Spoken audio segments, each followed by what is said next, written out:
Hello everyone, আসসালামু আলাইকুম। সবাই কেমন আছেন? আজকে হচ্ছে ঈদের দ্বিতীয় দিন। আজকে আমার ঘুম থেকে উঠতে উঠতে অনেক দেরি হয়ে গেছে। কিছুদিন ধরে রাতে একদমই ঘুম আসে না, ঘুমাতে ঘুমাতে সকাল হয়ে যায়। তো আজকে আমি অনেক ঘুমিয়েছি। তো আমার বান্ধবী ফোন দেওয়াতে আমি ঘুম থেকে উঠে গেছি। উঠে দেখি অনেক বেলা হয়ে গেছে। এরপরে আমি ফ্রেশ হয়ে ভাত বসিয়ে দিয়েছি। আজকে একটু হালকা খাবার খাবো, ভাত, ডাল, ভর্তা, মাছ এগুলাই খাবো। তো আমি এখানে ডাল বসিয়ে দিয়েছি। আমার ডালটা হয়ে গেছে। এক পিস মাছ ভেজে নিচ্ছি। মাছটাকে একেবারে তেলের মধ্যে কড়া করে ফ্রাই করে তারপরে খাবো। এই ডালটা আমার একটা স্পেশাল ডাল। 3-4টা ডাল মিক্সড করে হচ্ছে আমি ডালটা করি। যেমন মাছ ভাজাও প্রায় হয়ে গেছে। এদিকে আমি ছোট আলুর ভর্তা করছি। প্রচণ্ড ক্ষুধা পেয়েছে, ঝটপট আমি খেয়ে নিচ্ছি। আজকে প্রথমবার আমি ছোট আলুর ভর্তা ট্রাই করব। সেদিন আপু এগুলো কিনে দিয়েছিল। বলেছিলাম ছোট আলুর ভর্তা খেতে ইচ্ছে করছে, পরে আপু 1 কেজির মতো আলু কিনে দিয়েছে।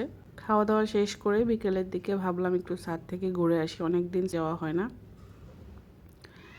কিন্তু এসে দেখি ছাদে অনেক মানুষ। পরে আমি ছাদ থেকে চলে এসেছি। ওখানে আসলে গিয়ে কি করব। এখন আমি সরাসরি নিচে যাচ্ছি। প্রায় সন্ধ্যা হয়ে আসছে। বাসায় চা পাতা শেষ হয়ে গেছে, আমার মনেই ছিল না। ভাবলাম যে আমি নিচে গিয়েই নিয়ে আসি। আমাদের সিকিউরিটি ম্যানেজার সবাই বাড়িতে গিয়েছে, একজন আছে শুধু। ওনাকে বললে উনি যেতে পারে না, তাই আমি ওনাকে আর বিরক্ত করিনি।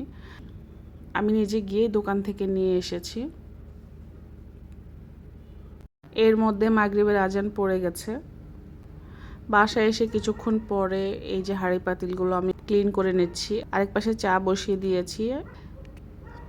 আয়েশ করে একটু চা খাবো। এর মাঝখানে আমি আমার র্যাকটা গুছিয়ে নিয়েছি। এটা আমার হেয়ার কেয়ার প্রোডাক্ট রাখার একটা র্যাক। তো এখানে অনেক প্রোডাক্ট আমি নতুন করে উঠিয়েছি।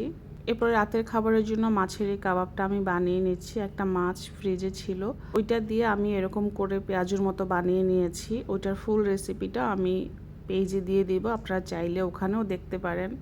খুবই মজা হয়েছে এটা। রাতে যেহেতু আমি ভাত খাবো না, তো এটা আমি বানিয়ে নিয়েছি। এখন রাতের খাবারের পালা। রাতে আমি ডালের এই স্যুপটা খাবো, আর ওই যে মাছের কাবাবটা বানিয়েছি সেটা খাবো। এই ছিল আজকে সারাদিন। সবাই ভালো থাকবেন, টাটা, বাই।